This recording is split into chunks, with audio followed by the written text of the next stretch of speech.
Hey everyone, welcome back to True Crime Exposure, your go-to spot for deep dives into the justice system. Today, we are focusing on a case that completely shocked the public and dominated headlines, the trial of Mackenzie Shirilla. We'll be breaking down the courtroom footage, the key evidence, and the final verdict. If you love true crime content, make sure to like, comment your thoughts, and subscribe so you never miss an exposure. Let's look at the facts.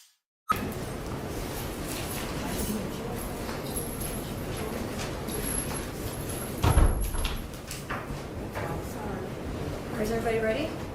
Yes, Your Honor. So let's go over just some general rules before we get started. All phones are to be turned off. Members of the media may have their phones on, but it must be turned to silent.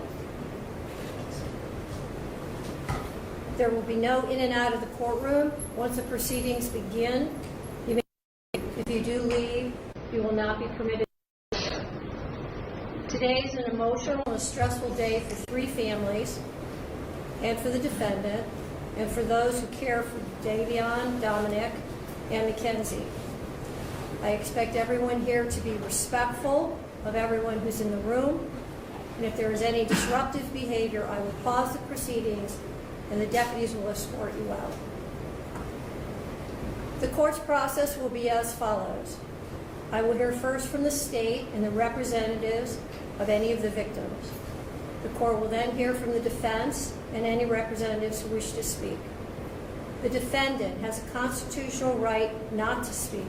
She has exercised that right not to speak at trial, and that right continues throughout this proceeding. She will be afforded the opportunity to speak if she wishes, but that's her choice.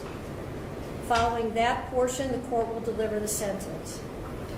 I also want to advise the defendant that she has a right to an appeal and a transcript at state's expense, and we will assign counsel to represent you. Counsel, we have previously discussed and agreed to the following: that the only counts for which the court will sentence today as a matter of law are counts 1 and 2, each of which is murder in violation of Ohio Revised Code section 2903.02a, count 1 being the murder of Dominic Russo, count 2 being the murder of Davion Flanagan. Each of these counts are statutory sentences. Each is 15 years to life with parole eligibility after the base term is served, and with parole strictly within the discretion and jurisdiction of the Ohio Parole Board. Each of these counts stands separate and apart from each other, and they can be run either concurrently or consecutively. That is the only discretion permitted to the court in the sentencing today. It is my understanding that we are also in agreement of the following mergers. As to the guilty verdicts against the defendant related to the victim, Dominic Russo, the counts 3, 5, 6, and 9 merge into count 1. As to the guilty verdicts against the defendant related to the victim, Davion Flanagan, the counts 4, 7, 8, and 10 are merged into count 2. That the rape and toques enhancement and post-release control are not applicable to either count 1 or 2. Is that a correct statement? That's accurate, Your Honor. Correct? Yes, Your Honor. Thank you. I do wish to proceed on counts 11 and 12. It's my understanding on these two felonies of the 5th degree that both sides are waiving any argument. Is that correct? Yes, Your Honor. Yes, Your Honor. And is she waiving any statement on counts 11 and 12? As to those two counts, yes. All right. The defendant is sentencing counts 11 and 12, each of which is a felony of the 5th degree, to 7 months in prison on each count to be served concurrent to each other with credit for time served. Fines and costs are waived. As to the driver's license suspension for counts 9 and 10, the aggravated vehicular homicides, her driver's license is suspended for life. I'm now prepared to hear from anybody who would like to speak on behalf of the state.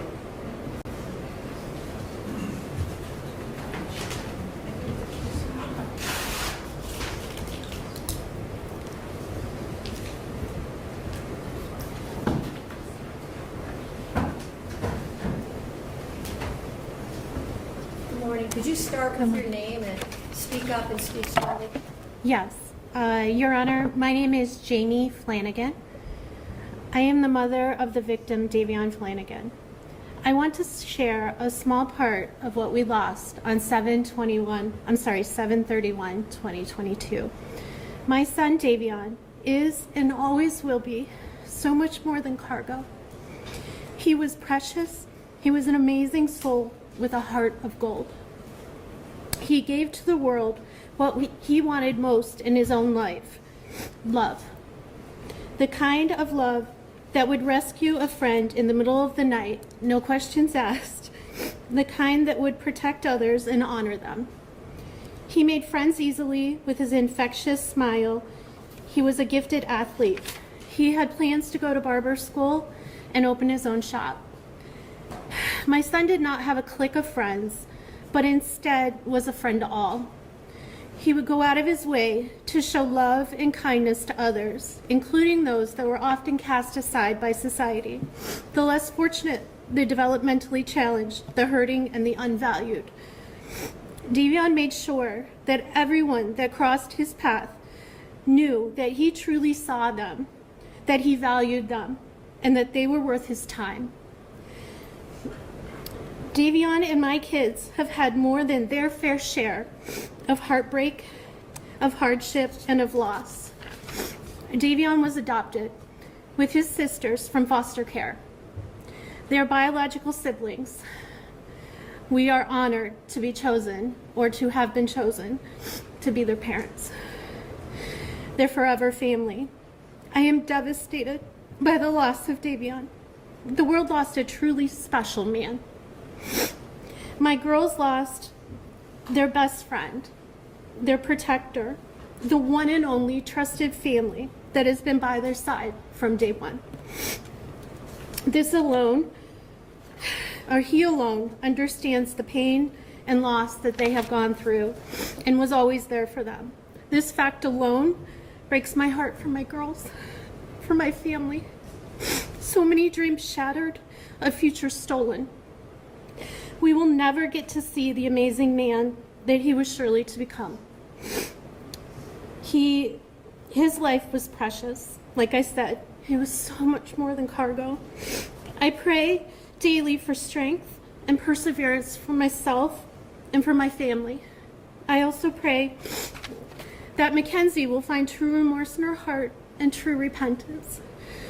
We thank all of those that worked so hard to help us bring justice for our son. We are forever thankful. Davion, we miss you terribly, but as Christians, we grieve with hope. We will make sure your memory lives on, and we ache for the day that we are united again in eternity. Thank you.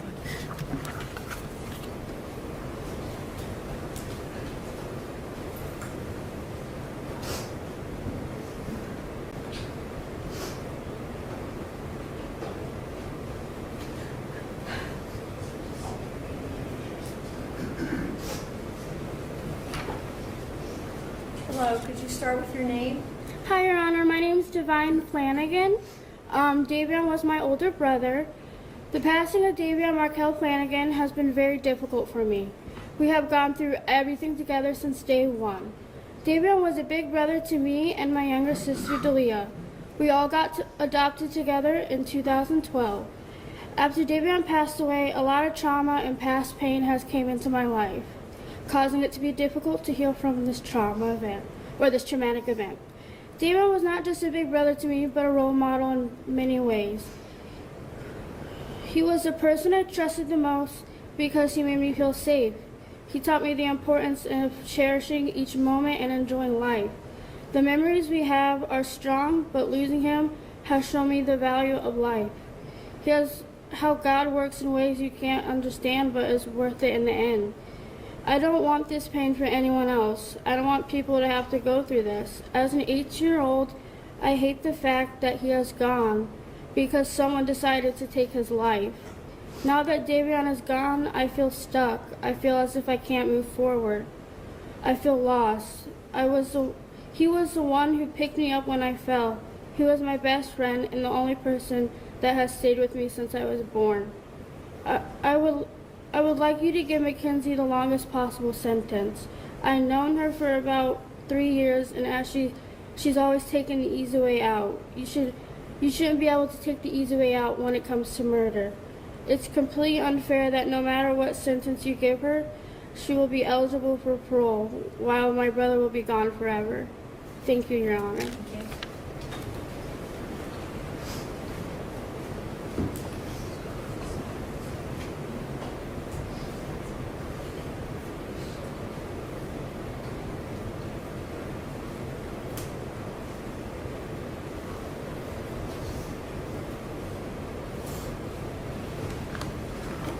Lorraine, will you start with your name? I'm Christine Russo. I'm Dominic's mother. No one wanted this to be a murder or to punish Mackenzie Shirilla for this accident. But this was not a car accident. The evidence and science proved that Mackenzie Shirilla murdered my son, Dominic, as well as Davion. There's no fix put in this case, as the Shirillas would like to proclaim. I want to thank Strongsville Police Department and the state of Ohio for seeking the truth behind this crash. Thanks to them, we all know what happened in that car that day. What we don't know is why. I wish I could change this every day. I lost 3 children in that crash. Not a minute goes by each day that I don't think about my son, as well as Davion. My heart is forever broken. The cries heard from the Shirilla family and friends after the verdict are nothing more than a lack of remorse. Mackenzie Shirilla had a choice. Dom and Davion did not. We are all left here to mourn. But what Dominic and Davion lost can never be remedied in any way or by any particular sentence. On July 31st, 2022, I called Mackenzie's mother, hysterical with the loss of my son and Davion. I knew Mackenzie was in the hospital, and the first statement said to me was, "Oh, please don't listen to what everyone's saying on Facebook." Yeah, my son is dead, his friend is dead, and I'm checking on yours. Yet social media is what's important. Social media has made a game out of the life of Mackenzie and is making a game out of this heart-wrenching tragedy. No one can imagine the pain of losing a child unless they have lost one themselves. The pain is forevermore. Time does not heal this wound. Mackenzie, going to prison because you did this. Be thankful that you're still alive and have a future, whatever that may be. Dom and Davion were robbed of their futures, their hopes, and their dreams. Mackenzie showed no mercy on Dominic, nor did she on Davion. Only God at this time can have mercy on her soul. Thank you.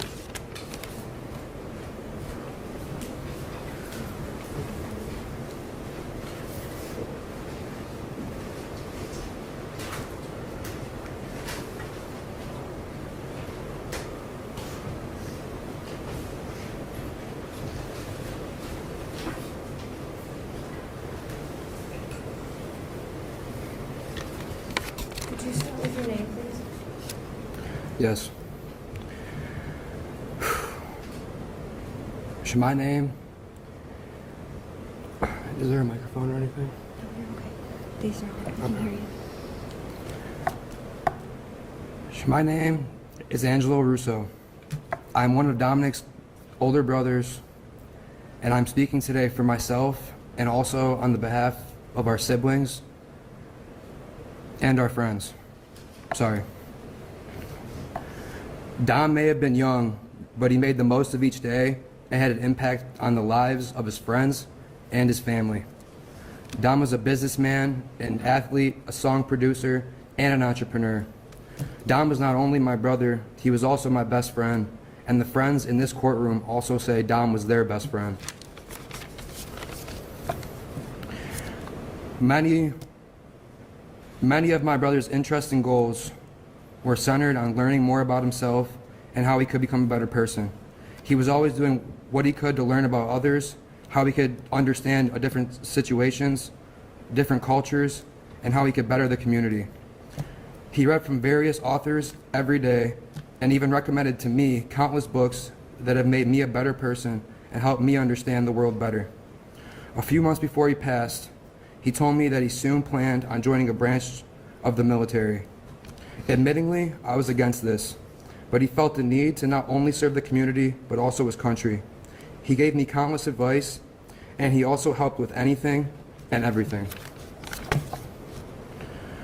Nothing said or done here today can describe the loss or repair our lives after this tragedy. Kenzie's statement in the hospital to Detective Azu, "Can't you just take my license away for 10 years or something?" That statement is Mackenzie Shirilla. The most selfish person I know. Ironically, Dom was the most selfless person I know. Mackenzie Shirilla murdered Dom and Davion in cold blood and had already moved on. Kenzie killed Dom over the thought of losing him, and she made Davion collateral damage.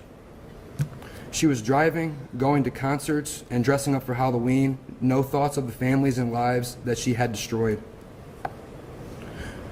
As I said, Dom read a book every day. He started 2 companies. He recorded his own music, as well as recording music with myself and with friends. Dom helped anyone who ever needed a hand. He was an inspiration to everyone who had the honor of meeting Dominic. We love you, Dom. We love you, Davion.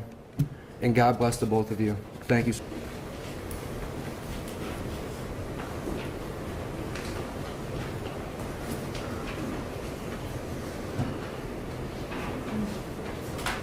Mr. Troop, before you speak, have you marked the letters as exhibits to be part of the record?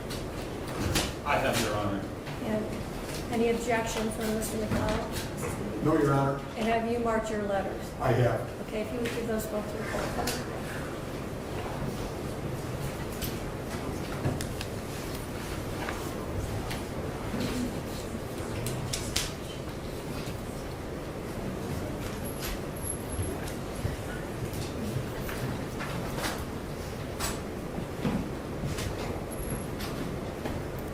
Go ahead.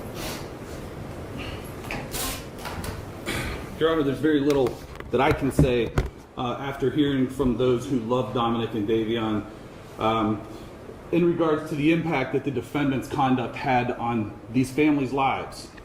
And we have received a series of letters that has been submitted on behalf of the defendant.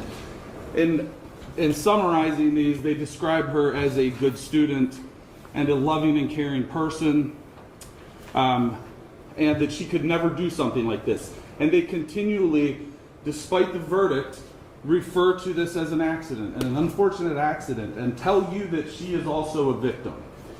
And there are just a few things that I think is important for the court to consider in determining a sentence today.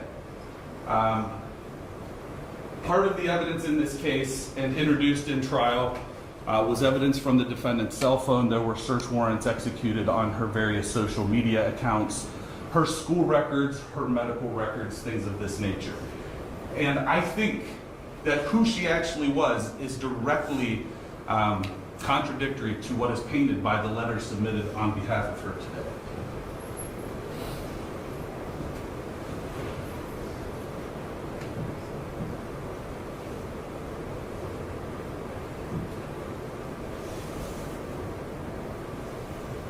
Do you know how to make the video play? One moment now.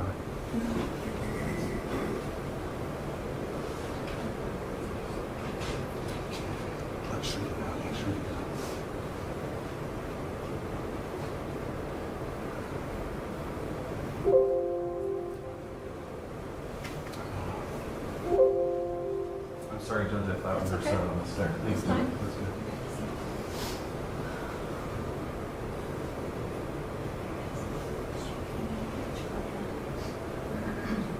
I'm not even cool. I'm just one of those girls that can do a lot of drugs and not die. Gotta gotta figure like a pin, I'm gotta figure like a doll. Don't care if you think I'm dumb, I don't care at all. Candy best, sweetie pie, wanna be adored. I'm the girl you die for. Objection, Judge. None of this was introduced in the trial.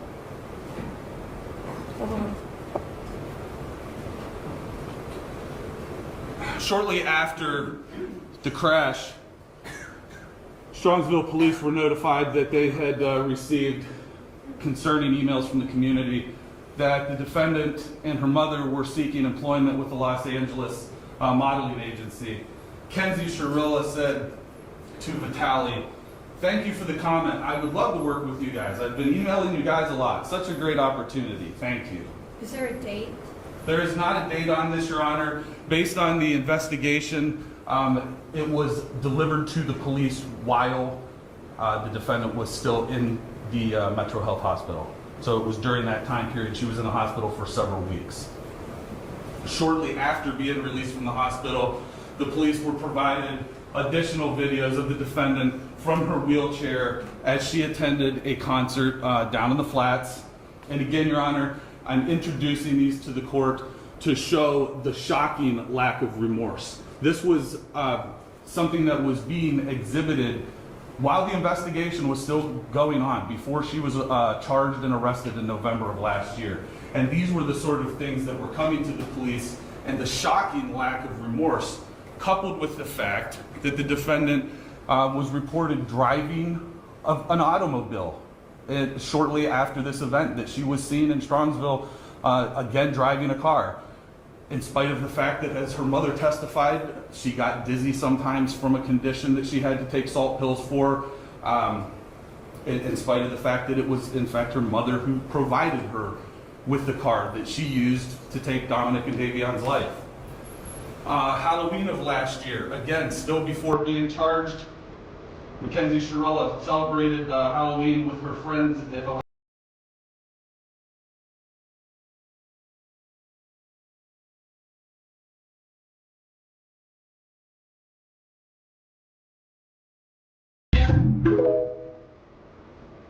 Judge, can I just make one continuing objection? Sure. Okay.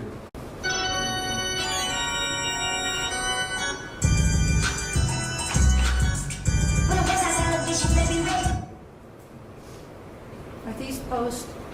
These aren't Halloween of last year, so these would be post-crash, just before she was charged in November.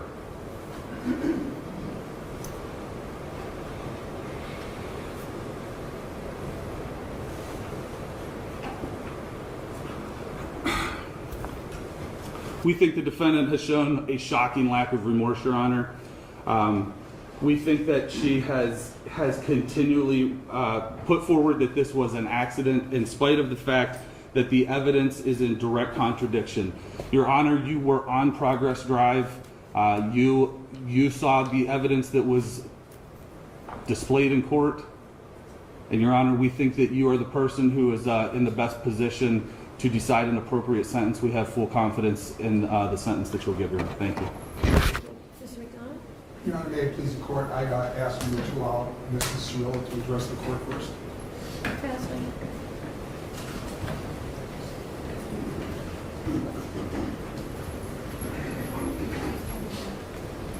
Can you start with your name? My name is Natalie Shirilla. I just want to say, am I allowed to address them at all? Sure. I just want to say to the families that I'm broken, sad, and lost, and my heart hurts for everyone, okay? Davion was her new friend, and Dom was the love of her life, and he was part of our family, okay? I'm just so sorry that this happened, and we're heartbroken, okay? And then, Your Honor, this was a terrible, tragic nightmare accident to have happened that she has no memory of, and she will never emotionally or physically recover from it. She almost died too, and we're asking that you please not run the sentence as consecutive. He was family, and we all loved each other. That morning of the accident, she called. I got a phone call that there was a car accident. Okay, so we went to the hospital, and I didn't even know who was in the car. The names had not been confirmed yet, and I'm gonna cry because I missed Dom so much. We loved him so much. So I called Dom like over and over again, praying that he was going to answer the phone, and he didn't answer the phone. So then I tried to call his mom, and she didn't answer the phone either. And I still didn't know who was in the car. I didn't even know if she was alive. I didn't know what was happening. So then we were in the waiting room. And then his mom she did call me. So I answered the phone and I was like, oh my God, like, I don't even know who was in the car. Like, what's happening? Was that Dom? And she said, what do you mean? My son is dead. And I was like, I'm so sorry. And then she said something like, and now I have to wait until your kid's out of the hospital. And then I didn't hear the rest. I was like, we loved him so much. And I hung up the phone. I did not talk about social media. I didn't even know what was going on yet. Okay? So then that was it. So in the hospital, that Vitality post, I commented on that because somebody had called her a murderer, okay? And she's not a murderer, so she didn't even have her phone at that point because the police had still had it, okay? So I jumped on and I was like, you know, she's not a murderer. She's more sad than most of these people commenting. She's been trying to get in touch with you. I mean, at that point, it was just an accident. So I commented on her behalf, not because of the modeling opportunity. Who cares about that? I don't want them to refer to her as a murderer, okay? And I don't even know how that commented got on the phone because the police still had her device and she could not access her phone or social media. That's why I did it. And I had called them asking if they could shut down social media because people were calling her a murderer and making death threats and organizing groups to, you know, take her out when she got out of the hospital and stuff. So I don't even want her phone. I don't care about her phone. I don't care about social media. I just wanted them to stop calling her a murderer so that when she did come to, and she did come out of surgery, multiple surgeries, that she wouldn't see all these people calling her a murderer because she would never, ever, ever murder the love of her life, okay? For Halloween, for 3 months after the accident, she would only wear his clothes. She would only eat the snacks he ate. She would only listen to the music he wrote, okay? She was laying in bed for 3 months crying. There was a shrine of him next to her with photos and things that he liked and this flower that lights up that he got her because he wanted it to be fresh and alive forever. It's like a little Beauty and the Beast flower. Okay, she's got this shrine of him next to her. So she was crying for 3 months. So her friends asked if she wanted to go out trick-or-treating or to Halloween, and it was at OU. And she didn't even want to go. She said, I don't know, should I go? She couldn't even walk yet, barely. So I told her, I said, baby, please go. It's Halloween. You've been laying for 3 months crying, only listening to his music. Please go have just a moment of fun. A moment of fun. So we told her to go. My husband drove her. I brought her back home. She just needed a second of fun from losing her whole world. Her whole world. So that was us. We told her to go. And that concert she went to with Dom's cousin, Abby, they picked her up. They brought her there. That was Dom, Mackenzie and Dom and Abby all decided to go to this concert together while they were in the hospital. That was for Dom. Everything she did after the accident was either in honor of him, to be close to him, or just to be by him any way that she can. She's like devastated and tragic. He was the air that she breathes, okay? And they went with his cousin. We spent all kinds of time with him after the accident. What was the other thing? I'm hearing an awful lot about your daughter. I'm not hearing very much about the two dead people. Dominic, okay, I'm asking you for leniency because this was a tragic accident that she does not remember. And Davion, he's a new friend. And I'm so sorry. What does that mean? His life is worthless? No. God, no, not at all. They all loved each other. They all spent every day together.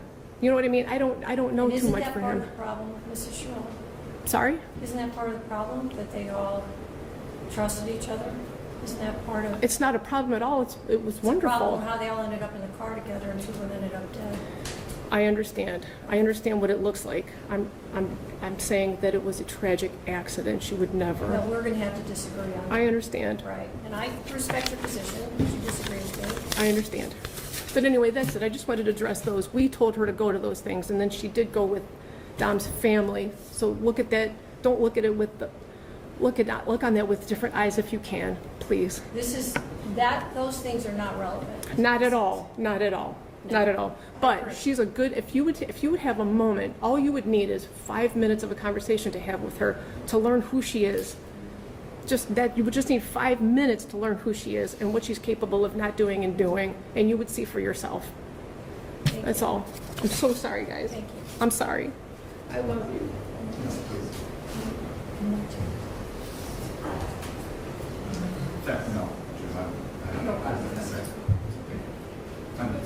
Is there anyone else? I would like Mackenzie to address the court.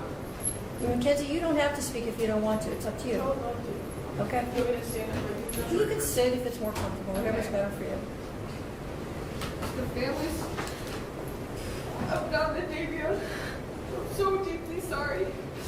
I hope one day you can see I would never let this happen or do it on purpose. I wish I could remember what happened. I'm just so sorry. I'm heartbroken. I love Dom and Davion. We were all friends and Dom was my soulmate. I wish I could take all your pain away, and I'm so sorry.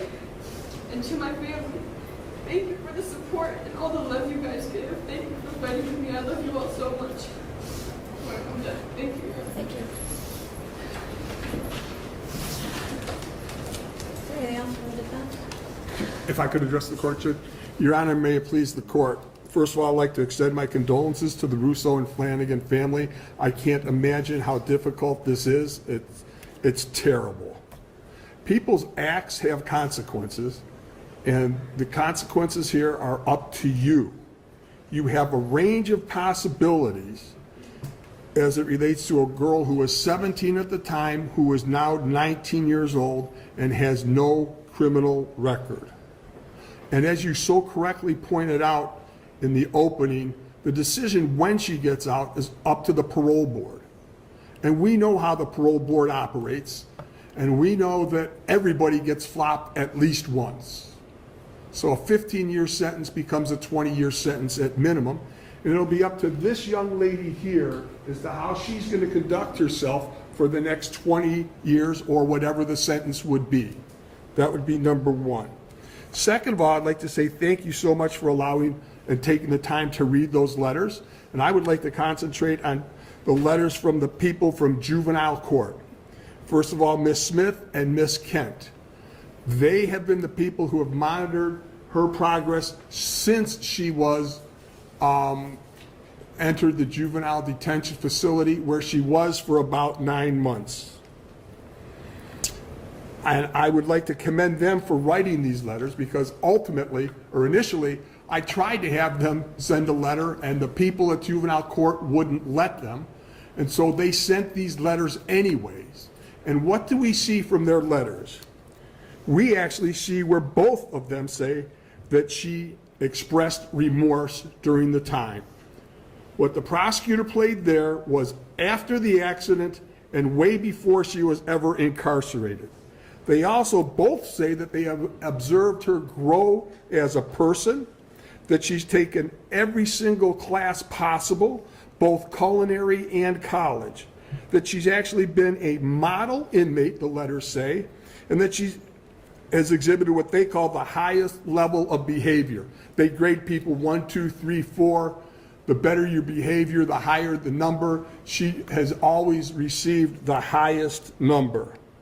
She's also been receptive to counseling, and as Ms. Kent said, she has been making amends.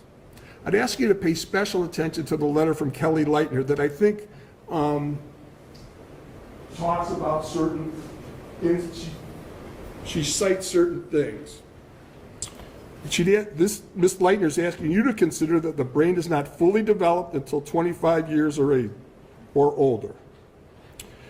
Her choices, Mackenzie's, and actions are indicative of teenage invincibility.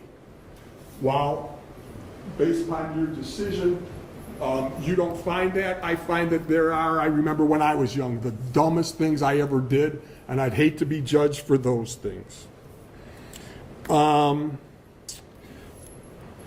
So really now I'm going to give you my observations, because I understand what you talked with Mackenzie's mother about acceptance of responsibility, etc. All I can tell you is that from the moment I met this young lady here, she expressed sorrow. And I would say during the course of this trial, in the initial emails and statements. She said, I'm sorry for what you did. The prosecutor has said that she hasn't accepted responsibility. Well, as you remember, during the course of this trial, our defense was that it was a reckless homicide. That's taking responsibility for what she believes happened. So I would respectfully disagree with that. I've seen her express true remorse in the times that I met her in jail, and I don't think it's self-serving. And I'm going to say, as an officer of the court, that I feel very confident saying that she has expressed true remorse. So ultimately, another thing that you have to ask for is the likelihood of recidivism, etc. Based upon all of those things, I'd respectfully request that you run the sentences concurrently. Thank you. Is there anybody else on the stage? Not on behalf of the state, Your Honor. No, Your Honor.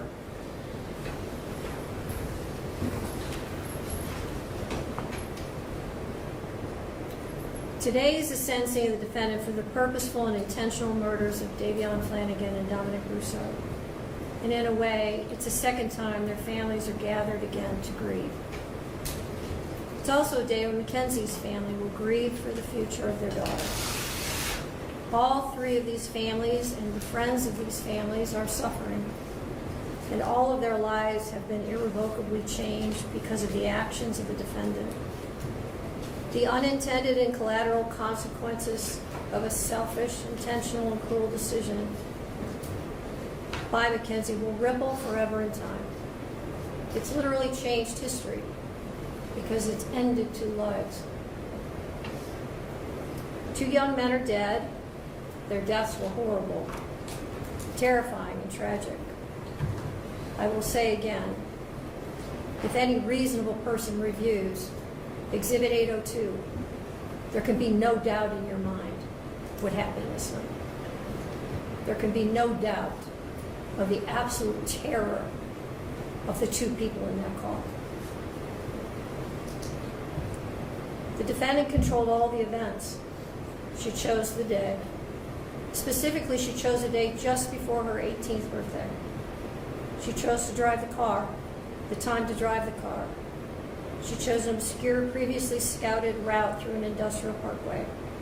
She chose the target to hit and the victims. She chose the means and the method to follow through. And she planned and purposefully executed the events of July 31st, 2022. The review of the evidence supports the factual findings, the forensic testimony, the testimony of the first responders, the testimony of the emergency room doctors who treated the defendant, the testimony of the coroner's medical examiner, the testimony of those who knew the victims and the defendant, and the testimony of the BMV official who provided evidence that not only did the defendant deny any medical condition when applying for her license, which her mother co-signed and attested to, but also that just after the accident, Mackenzie renewed her driver's license and again denied any medical condition. In fact, the defendant was so concerned about driving that, as the state mentioned, during the investigation, she asked if they could just suspend her license for 10 years. It is hard to fathom how a person could be concerned about their driving privileges, having just been responsible for the deaths of two people. There was no medical condition that caused this as an accident. There was no mechanical failure of the car. The record is clear on the facts and the evidence. Her mother's uncorroborated statements without any medical testimony or records is not persuasive. It is also important to remember that even if Mackenzie intended to also die in this crash, that is irrelevant. A failed suicide attempt is not a defense to murder. And even in a murder-suicide attempt, when the perpetrator executing the plan survives, the other death or deaths are still murder. There's only one person who's responsible for the pain of everyone in this room, and that person is you, Mackenzie. Nobody else is responsible. This isn't the fault of Dominic's family, or Davion's family, or your family. And I know that each of you have asked your questions to yourselves, what if? What if I had done this or that? The truth of it is, none of us can control the intentions of another. And when there is a purposeful intent to harm or kill someone, it is the perpetrator alone who bears the responsibility for the choice and the consequences. and the harm that follows. The difficulty for sentencing today, honestly, is whether or not I believe you should get consecutive sentences. I'm troubled that should I give you a concurrent sentence, that people will believe that somehow I'm being disrespectful to one of the victims.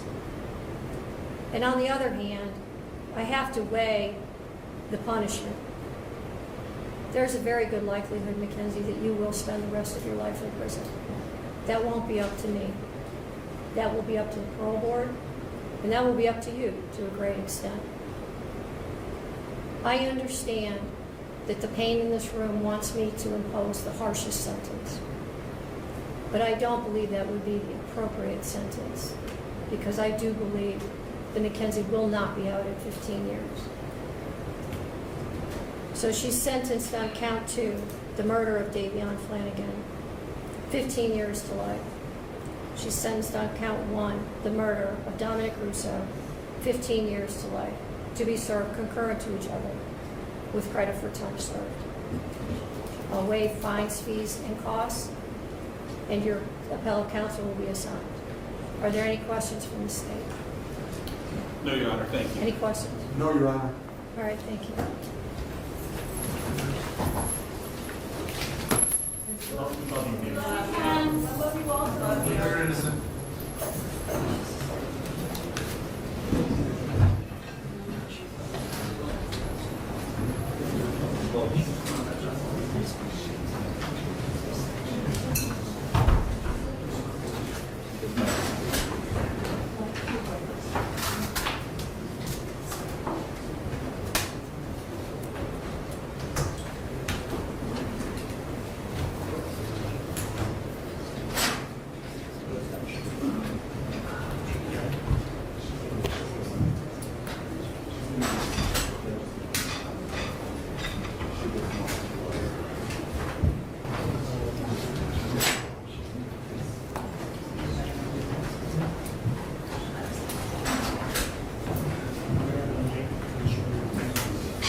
You want to get here?